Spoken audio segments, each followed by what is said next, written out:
I don't see share application. Okay. Yeah, so when I click on the share icon, what I see is share screen. It's like, do you really want to share?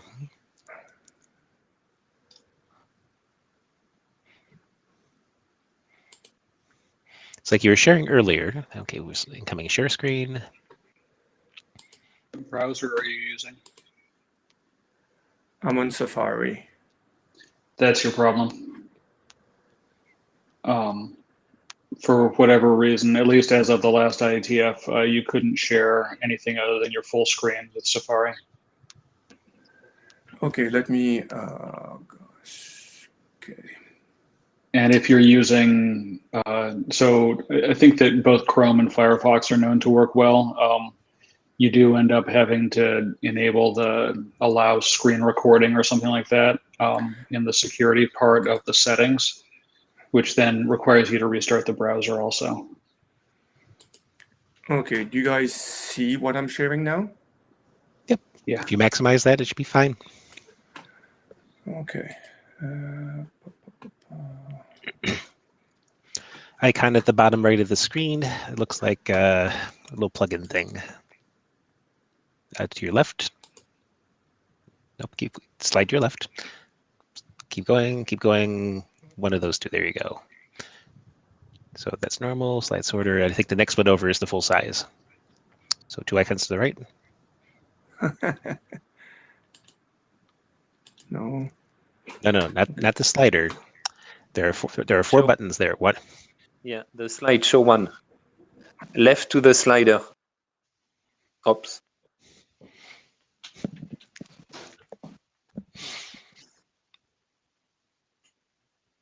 You've stopped the screen share. Actually, I think we lost him completely.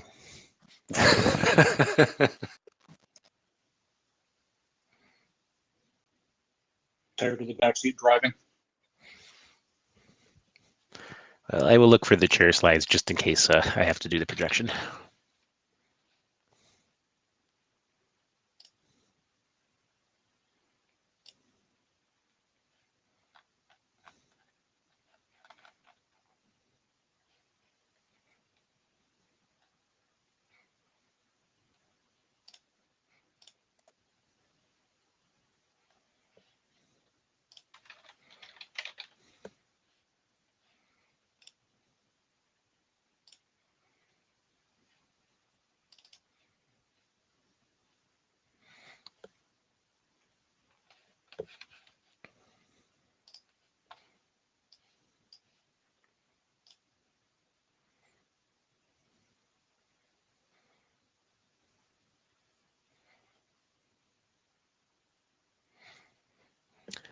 So Rashad, if you like, I can go ahead and run the screen if you would like me to do that.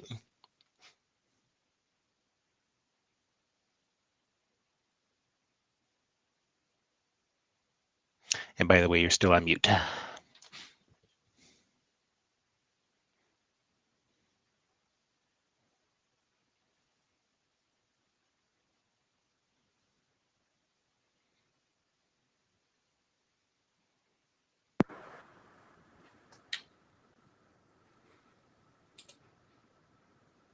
Okay, Jeff, you can share, because it looks like I'm having, I mean, I don't want to change to Chrome now.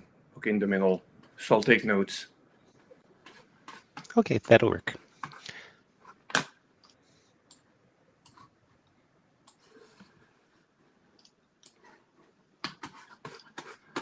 Should we get going? Yeah. Yeah, and actually, just before we get completely started, is there anybody that would like to check test their microphone to make sure that things are working fine?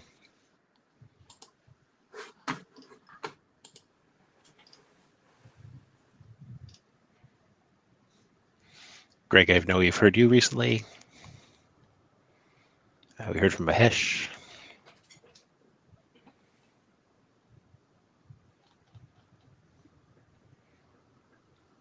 Okay, since nobody's actually asking, and it looks like we can see full screen. Rashad, take it away. Okay, thanks. Thank you, everyone. This is BFD at IETF110. I'm Rashad, co-chair, and with Jeff. Next slide, please. This is the usual notewell, which you should have seen many times by now. It's the usual stuff. You're basically agreeing to everything, the IETF policies. The agenda, so that's the chair's update from Jeff and myself. Then we'll go to BFD Unsolicited, that will be me. BFD Secure Numbers, I believe, is from Mahesh and not Sonal right now. Mahesh will continue BFD Stability, and then we'll have BFD Unaffiliated Echo. Next slide, please. So, as you guys have seen, we've had an AD change. We'd like to thank Martin for his support during the past few years.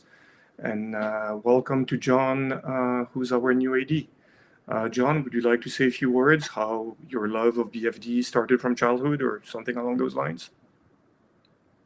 Started from childhood. I believe I was there at the very first meeting between, it was, I think the people in the room were Dave Katz, Dave Ward, and me.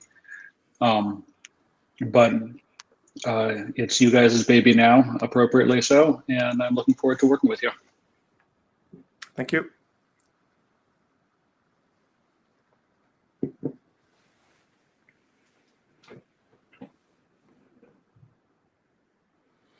Okay, here's an update on the documents. We have a new RFC 8971, which is BFD for VXLAN.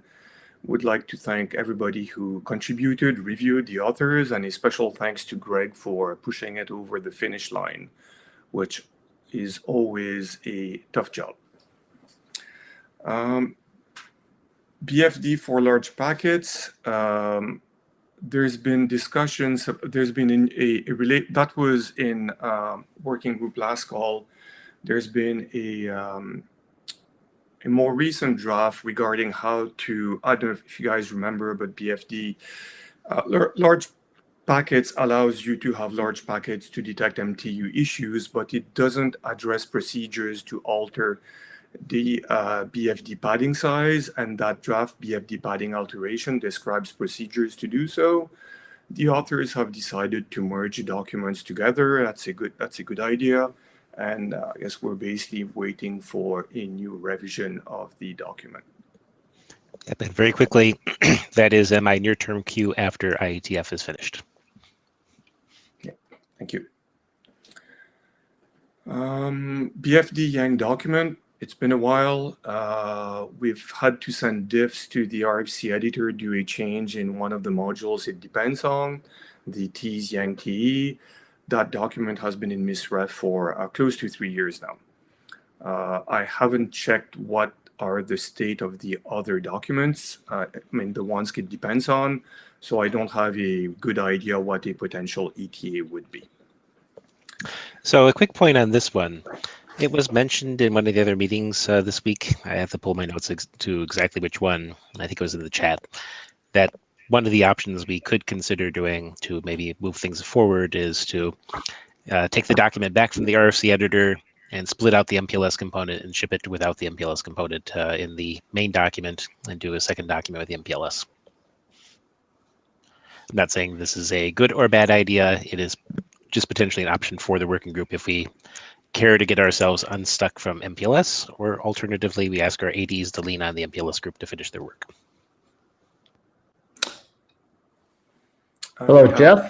That was me who suggested that. This is AC, and LSI suggested that in LSR, because I had done some homework and I saw that not only are you waiting on Yang TE, you're waiting on Yang TE RSVP, which TE references. So you got to get both of those done just to get that one reference to the tunnels, or those references to the tunnels in the MPLS document. Thank you, AC. I'd forgotten that it was you. Yeah. So, and I think part of the relevant point here, since it was mentioned in LSR, is that we're also holding up other people that are importing the module that we asked them to use as the grouping to make, life consistent for the rest of the BFD users. So unfortunately, while we're trying to do the right thing for everybody, MPLS is sort of messing that up. Yeah, so we'll sync up after I did not attend the where that was said. I think it's, I mean, off the bat, it's a suggestion to be considered. I think next in the queue is Mahesh. Hi. So, Rashad and Jeff, actually, I did have an opportunity when I was writing the Yang module for one of our drafts to actually test out. And yes, Rashad, there's a minor change in the T's document, which I was able to address by changing the BFT module to get it to compile. But I do second the fact that we might want to split off MPLS just to get the rest of the BFT Yang module out of the door. Okay.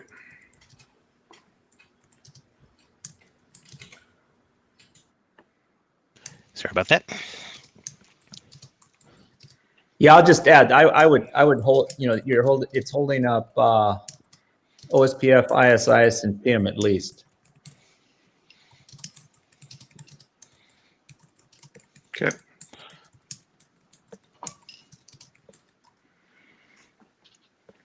Okay, we'll sync up on that. And Mahesh, the fix you had to do, do you remember if it's the same fix I had sent to the RFC editor?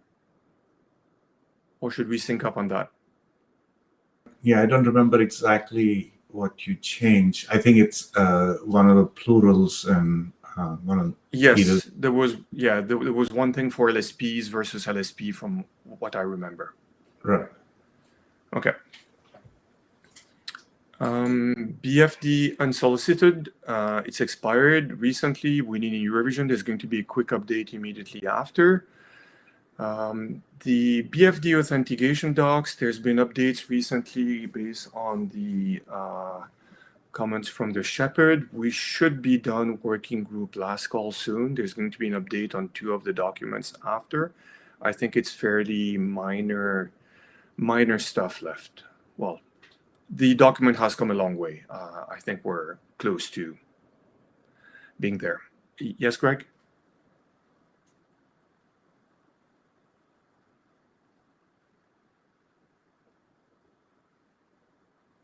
I'm premature, so I'm Okay. for the document of interest comment. Okay. And that was Putty's document of interest. I want to take a look at that. I did not have time. I don't think there was any feedback. And I believe that's an RFC now? No, it's an RFC editor queue. So Okay. yes, it's got needed votes from ISG, and it's in RFC editor queue. But if I may, I wanted to mention other documents in MPLS working group. Before we move on to those, Greg, for the one that's displayed here, the MVPN fast failover, the thing that's sort of an interesting sticking point on this one is that BES is defining it, but it's sort of a core PHP path attribute that we used to provide BFD discriminators as glue.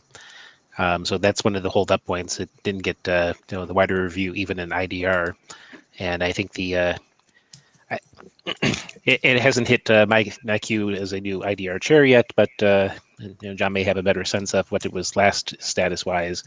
But the need for this being a more generic mechanism is, I think, one of the sticking points. We have to figure out what that goes on with there.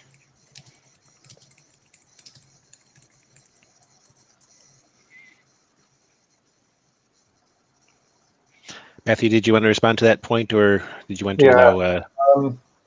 So speaking as best chair, best co-chair, it's currently in the RFC editor's queue. I believe it went through in best mostly because it's fairly specific to, or is considered fairly specific to VPNs. But that may be, some people may have different opinions on that, but I'm not sure. Stefan, my co-chair, was actually shepherding it, so I don't know if he's tracked he's not in this call. Tracked any of those issues that you mentioned more closely. Yeah, and I don't know that there's serious issues. I did leave some specific comments, as part of my own review of the thing. and that was before I took on the chair job. So I think a conversation will probably be needed to close off on those points. Minimally, the points I raised need to be addressed, and past that point, more eyes. As editor of this document, I hope that I addressed your comments. So yes, I appreciate if you can check the current version. I will do so. Thank you.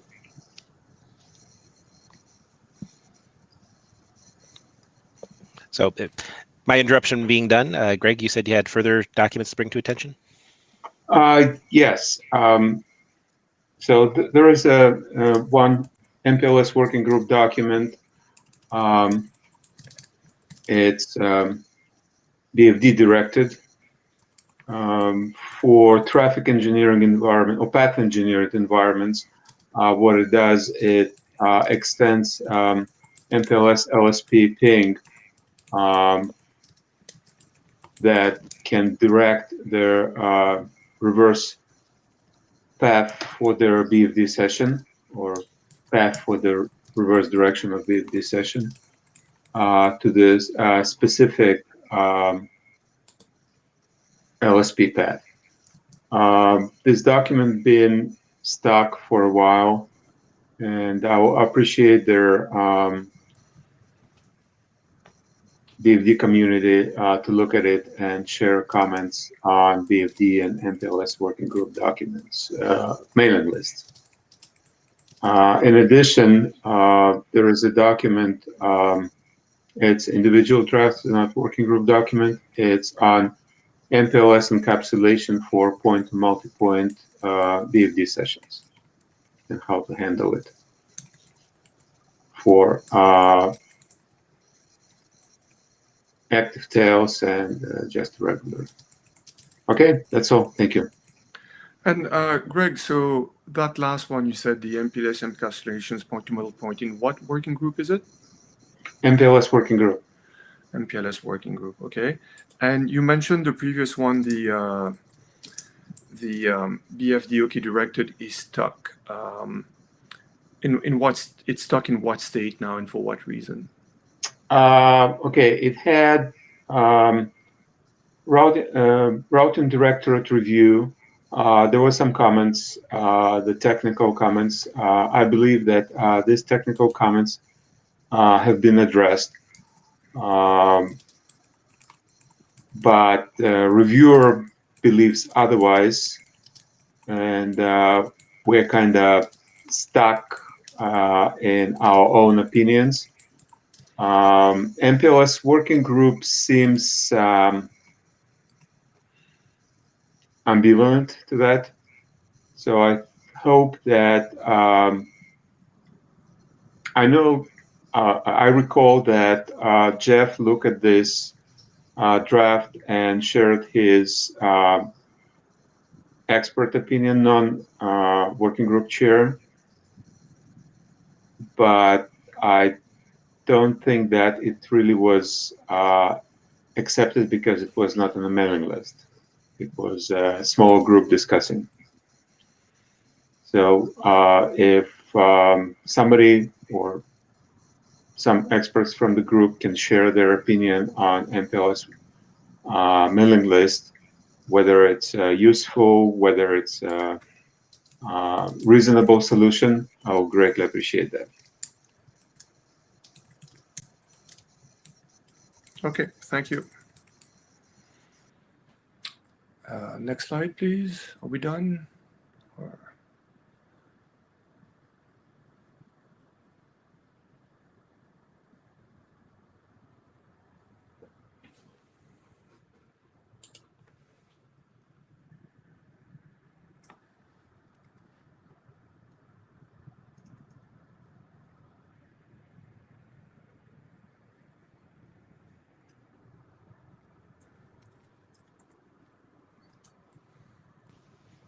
Okay, BFD and solicited should be visible. It's coming up. Yep, thank you. Okay, Rashad again. I'm going to be just giving a quick update on this document on behalf of all the authors. Next slide, please. So that's a recap of the current state of the document. It was last presented at IETF 104, so exactly 2 years ago. We had added a Yang model for this feature. When the document was adopted, we had a Yang doctor review, which required a small change in the main BFD Yang model that was sent to the RFC edit. That was sent to the RFC editor. And because of the Yang model, we changed the document from informational to standards. We'll talk about that on the next slide. And then working group last call was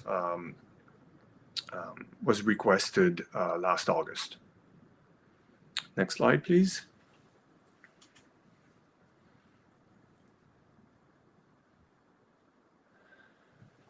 So the main comments we got during the last call was one of the few comments we got from Raj was to make sure that the procedures described worked on unnumbered interfaces. The authors need to address this. The comments were, I think, specific to the subnet check and the source address for lookup. So that's something which we did not give reply to, and we have to look into and update the document accordingly. The other discussion which happened, I believe, from that got started by Les, I believe, was the two were related. Was first whether the Yang should be in the same document as the feature. The consensus seems to be to keep the Yang in the document. Then the next related question was whether it should be informational. There was no consensus here, and there seems to be. I had sent an email to the ops ADs. Rob Wilton replied. I think I got reply from somebody else. I forget who. There seems to be no IETF rules as to whether having a Yang requires the doc to be standards track. Personally, I don't really mind either way, whether it's informational or standards tracked. I know there was a push to keep it informational because there's no protocol changes there, but there is a Yang model. So, John, we may need your, well, not me, we will need your help just to close on this.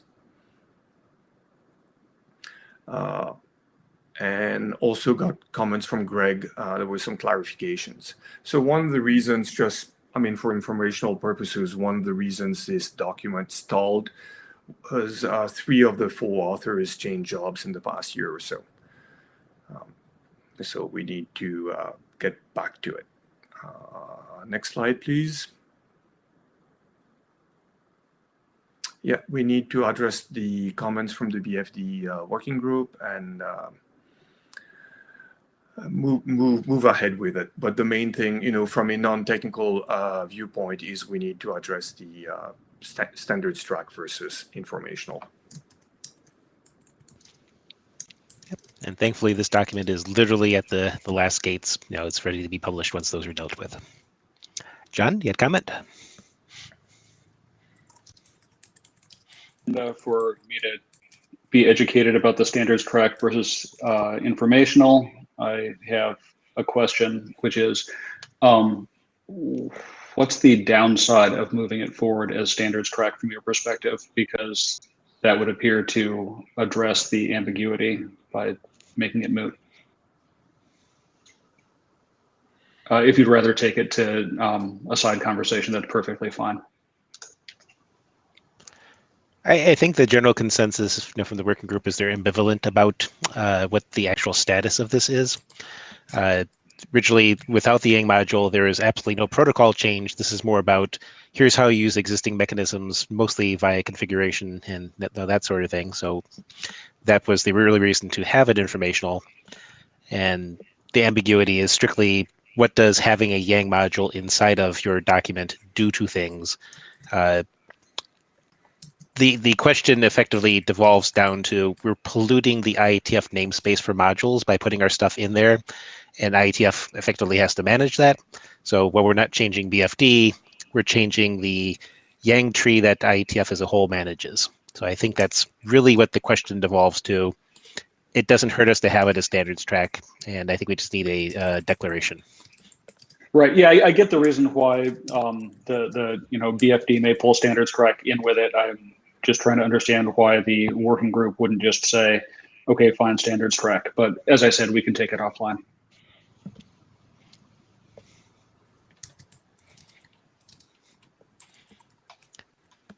Further questions before we move to next slides?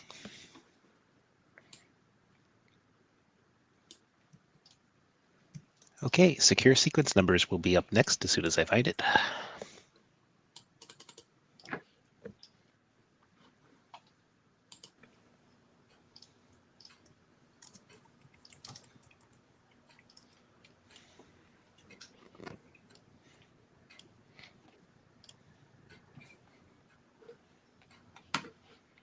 All right, so I will be presenting secure sequence numbers on behalf of Sonal, who could not attend this particular meeting. Next slide, please.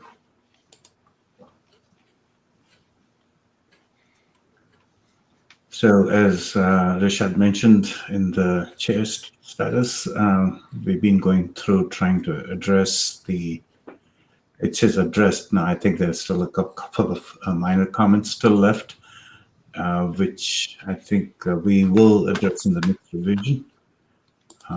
So the latest version should be bumped up to 09 after IETF 110. Next slide. So one of the questions that was raised as a result of the Shepherd's comments was has to do with the fact that we do talk about symmetric algorithm that is used to compute the ciphertext for this sequence number itself. The suggestion from Rishad was whether we should mandate or even propose, actually, a minimum algorithm. I don't remember, Rishad, which is the one you maybe said as the minimum that we might want to propose in the draft for the purpose of interoperability. That, of course, leaves the question of what happens if that minimum algorithm ever gets obsoleted or deprecated. At that point, would we have to come back and draft the draft? So typically, IETF has not been very good at being able to specify a minimum set of algorithms. So this is a question for the work group to answer. And then, if not, then should the draft leave it to the implementers to decide what algorithm they want to set up as a minimum, or whatever they propose in their implementation. So that's pretty much all I had, and I would pause and see if anybody in the work group has any comments or suggestions on how to resolve this question of algorithm.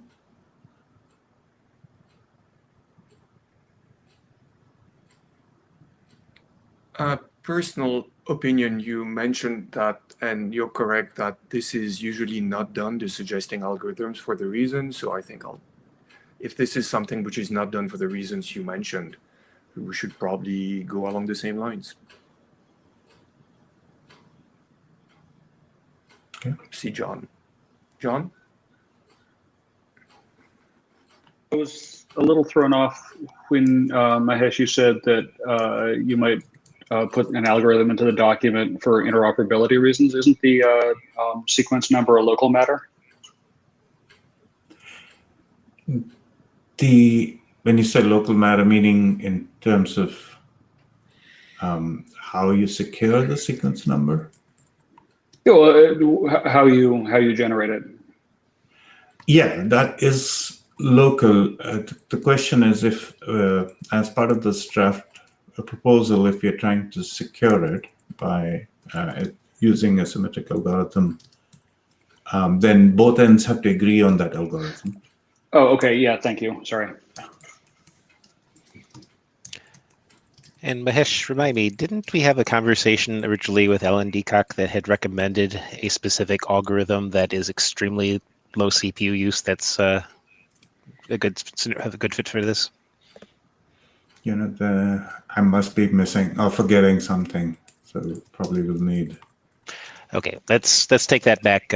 So the somewhat to John's point, the purpose here is to provide the ability to do BFD security when you're not actually doing signatures across the entire BFD packet. You're just trying to do something that effectively from the outside world looks like a random set of sequence numbers. And we're using a crypto mechanism to basically allow us to generate what the next sequence number looks like without actually doing something as strong as SHA-2. And we'd received some feedback during the initial discussion phases about this, that there exist some low-level hashes that are extremely cheap to run. The challenge is once we get to anything that's too complex, we actually get rid of the bonus, the benefit of this feature, which was intended to let us not have to do quite as much crypto on BFD. Okay, so I'll take that back to the mailing list and see if we can contact Alan. John, did you want to respond to that as follow-up?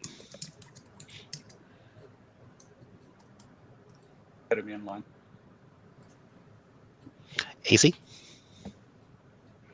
Yeah, I noticed that the document, when you do this, you still have to have a greater sequence number than the previous. So anytime you do anything other than just increasing it, you're going to have a lot more wraps with 32-bit value. That's not discussed in the document, though. So are you saying after you have generated the ciphertext version of the sequence number? No, it's that you're taking a monotonically increasing sequence number to begin with, and then Yes. you're computing the ciphertext for it and inserting it. Oh, So- okay. Okay. But both sides would have to use the same, of course, then. Okay, I understand Yes. now. This is an obscuring mechanism.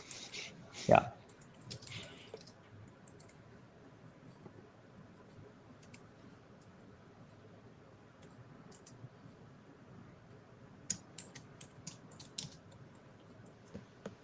All right. So if there are no other comments, then I guess, Jeff, we're going to take it to John and then our mailing list.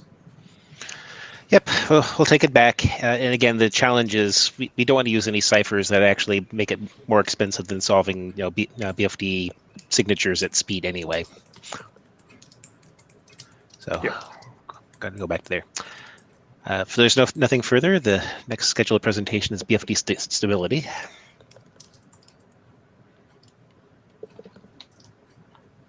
So this should also be a fairly short presentation. So next slide. So just like secure sequence number, this one is also gone through Shepard's review. One of the questions that came back during that review process from Albert was that the draft mentioned being able to track the lost packet count, but there was nothing described in the draft as to how that could potentially be tracked. So the suggestion was maybe it needs a Yang model, which is next slide, which is exactly what we added.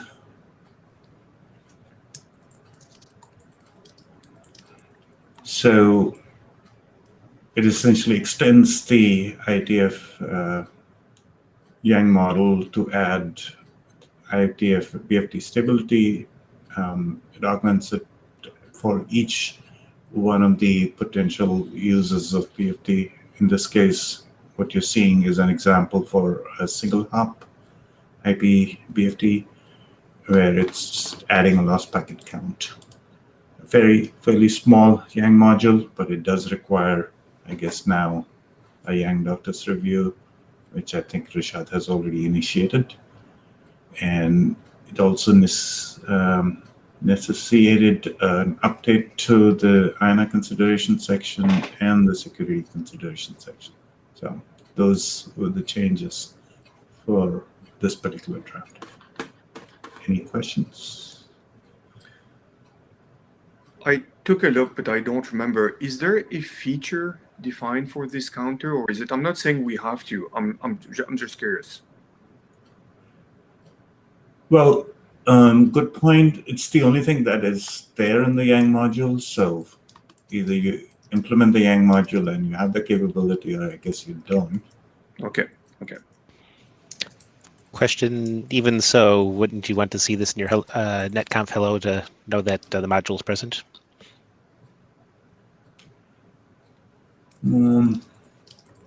Right. So Well, if we you're didn't- you want to implement it in that case. Sorry, Rashad, you were saying, maybe you can clarify.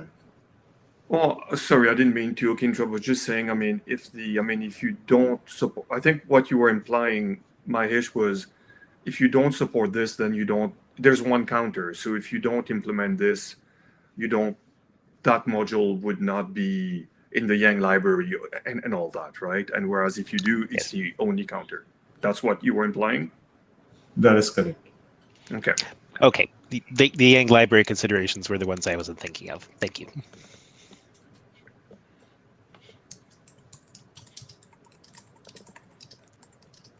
Okay. I believe this takes us to our last presentation, which is BFD unaffiliated.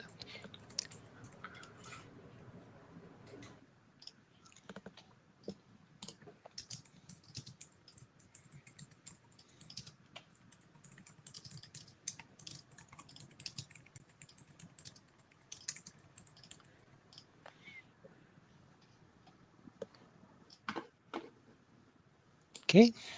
Wei-Cheng.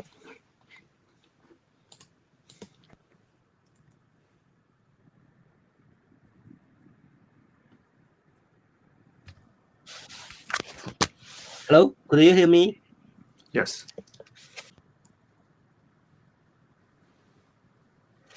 Excuse me, child, could you hear me? Yes, we can hear you.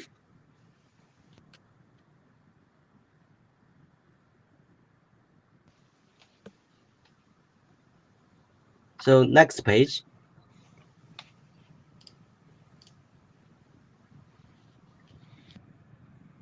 Yeah, this is the intention of this draft, because there are some people asking some questions, so we would like to clarify those questions here. And this is a new use that is not yet being documented in the current RFCs. And the second one is PBF TR 146 documented the similar use. But in that TR, the detailed procedural text is not clear. And the third point is this draft adopted by BFD working group last year, due to the fact that this draft updates RFC 5880 in many aspects. So the intended status is changed to the standard track. Next page. So the main change from last revision, the first point is to add a new session 2 to list all updates to RFC 5880. The second, add more details on procedures into section 3. The third one, improve the section 4 on the applicability of unifiliated BFD ICO functions. The last one added a new section 8 to list contributors and we move one cursor to contribute because the number limitation for the cursors. Next page. Yeah, this page give the details updates to FC 5880. So the first point is the BFD ICO functions is adjunct to BFD asynchronous model or BFD demand model. But in this draft, unaffiliated BFD ICO removes this restriction. As a second point, in previous RFC, before the BFD ICO function work, the non-zero required minimum ICO X must be signaled by the remote system. This draft, the unaffiliated BFD ICO removes this signaling procedure. And the third one, the BFD ICO packets must not be transmitted when BFD session status is not up. In this draft, the BFD ICO removes the limitation. And the next page.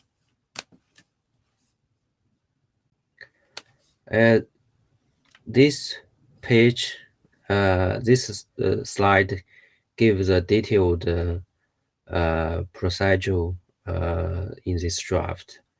Firstly, the device A create the session and it will set such as a transmit interval and the detect mount. And the second point, the device A will send the packet reusing the BFD control packet format to one hop away device B with the IP address designated for itself. So the TTL may be set to the maximum number. The destination UDP port is set to 3785. And the next action, the device B will loop back the received BFD ICO packets by the normal forwarding way without any special processing. And the last step, the device A will receive the BFD ICO packet and lead to BFD state change. So this is the very simple procedure. Next page. So currently we have two. I'm sorry to interrupt. I think Greg has a question. I don't know if it's one on one of the previous slides, yeah. Greg. So yeah, Greg, please go ahead. It's not a question. It's something I wanted to note, and we discussed it before. So the updates that you listed for that this document updates 5880. My concern is that it affects the security consideration because the reason for these restrictions put in 5880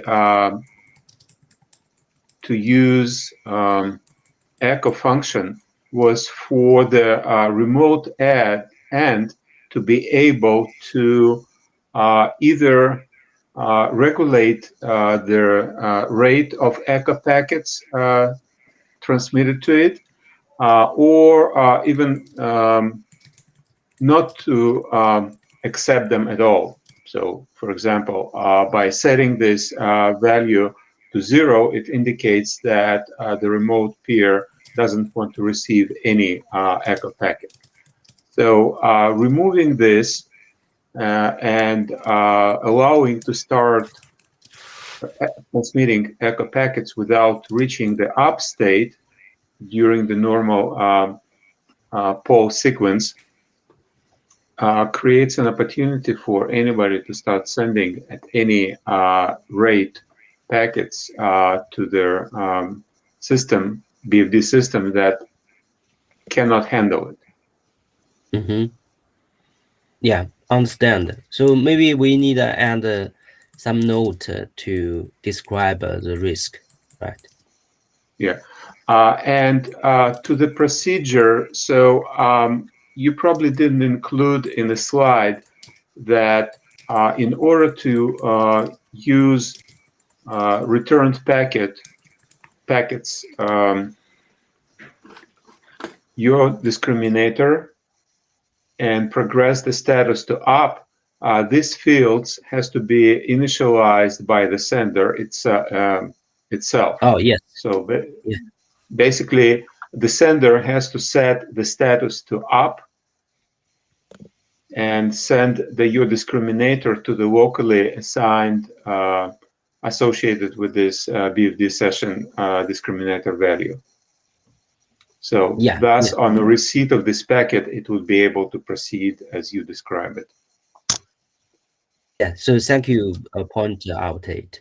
I think we did not list it in the slides, but the content you mentioned now we document in the draft, right?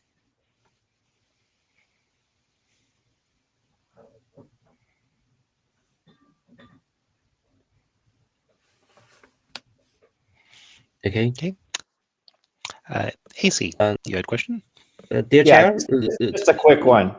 could I? Linda, I've somewhat given up at my own company trying to get people not to write Yang with a capital Y and the rest lowercase, but it's Yang is originally an acronym. So could you please not use that that version of it? Okay.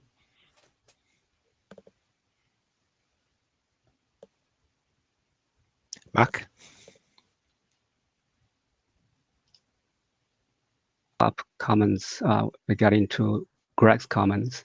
I think for this on affinity BFD echo process, this is it is totally transparent to the remote system. So it's just like a data packet. You don't know anything about whether it's a BFD packet or a data packet. So seems that for me, there's no security issue. So I'm going to insert myself into the queue ahead of Greg, potentially make the point that Greg would. It would be normally a security consideration in the sense that one of the reasons we have signaling for echo support is so that the systems can do regulation and also indicate their willingness to do so. The whole point of this feature originally from Broadband Forum is that there is no BFD control protocol running between the two systems, and simple packet loopback is permitted. What this means is that you have an unprotected system. So you are correct in the sense that there's not much going on, but it's still dangerous. Yeah, I think Mark give some comments that if that is in normal forwarding way, the packet will be looped back, because if the remote side just router the packet based on the IP address, but there is some risk that if the remote side treat that packet as a BFD echo packet, it will do some other action. That may be the risk. Yeah.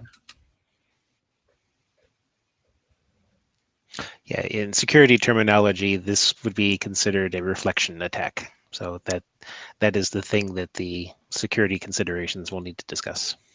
Yeah, understand. Greg, I have a further point, but Greg, did you want to finish one? No, thank you, Jeff.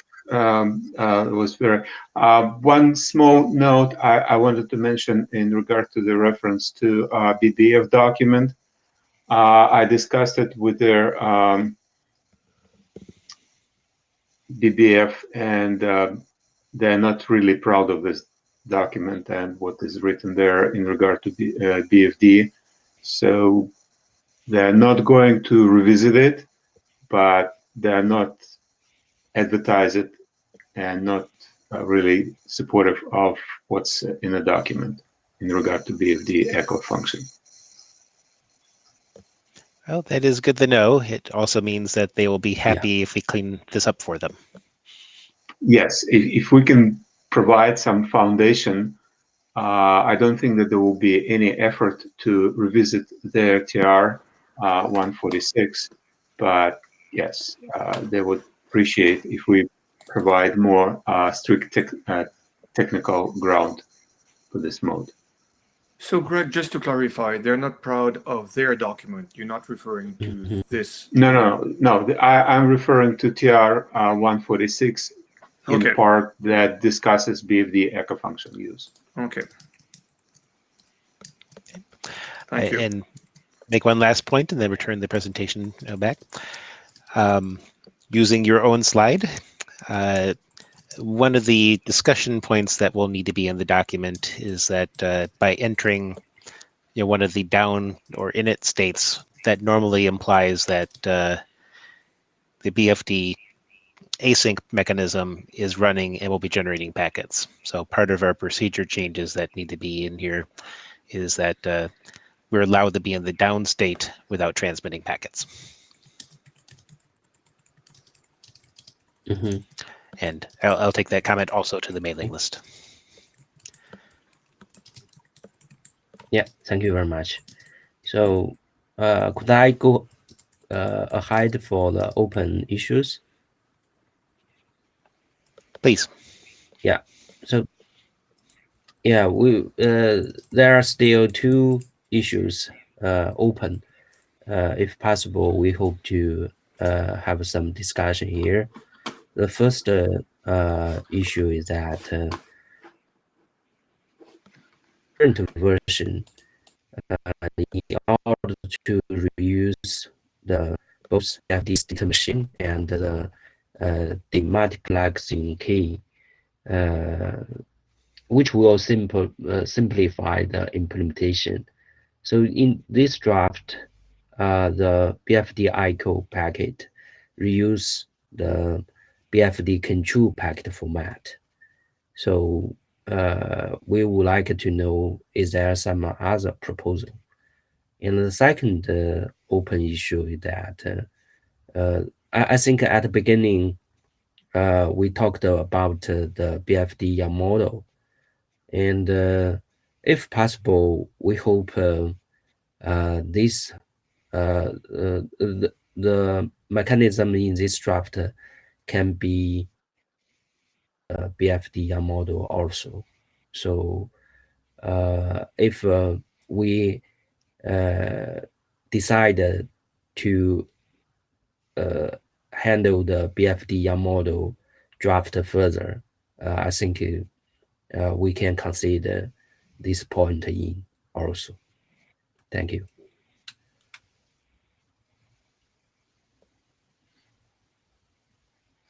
Greg, you have the mic. Dei-Chan, thank you for bringing these open issues. My understanding of the status of BFD echo is that the format of the packet, the payload, is not defined.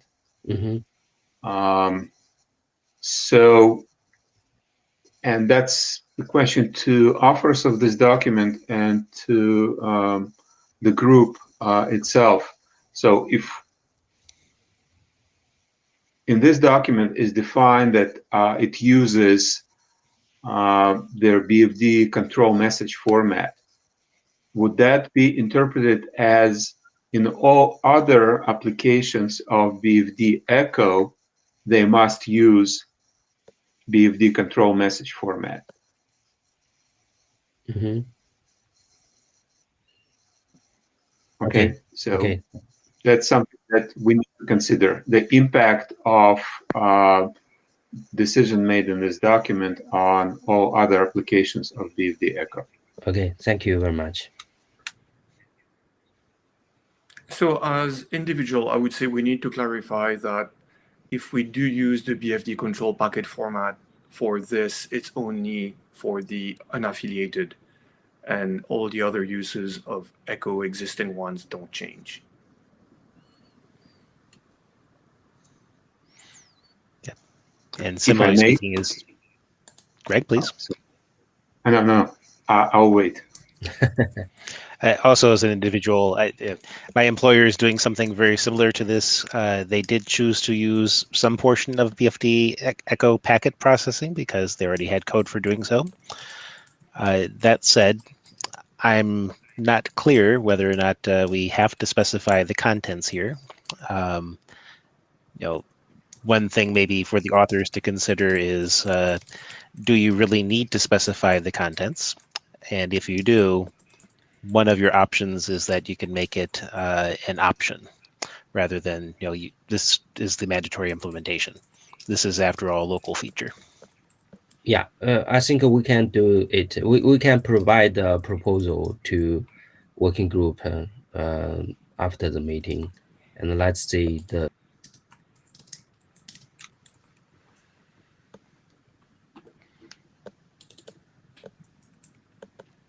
Okay, and we will obviously take these questions to the mailing list as well.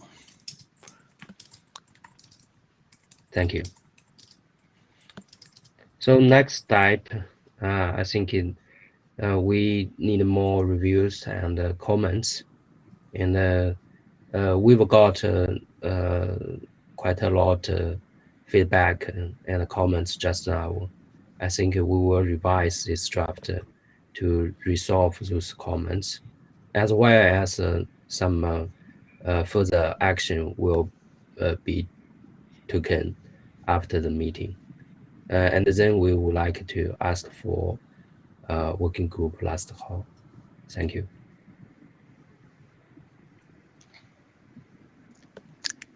Thank you, Wei-Chung. Thank you. So I believe that completes our agenda. Right on time. We have a couple of few moments if somebody would like to bring another issue to the microphone. Otherwise, we may adjourn.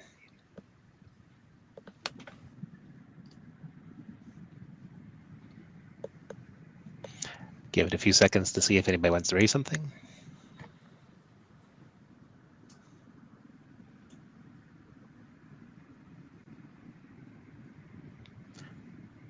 There being silence, let us adjourn. Thank you, everyone. Thank you, everyone. See you soon.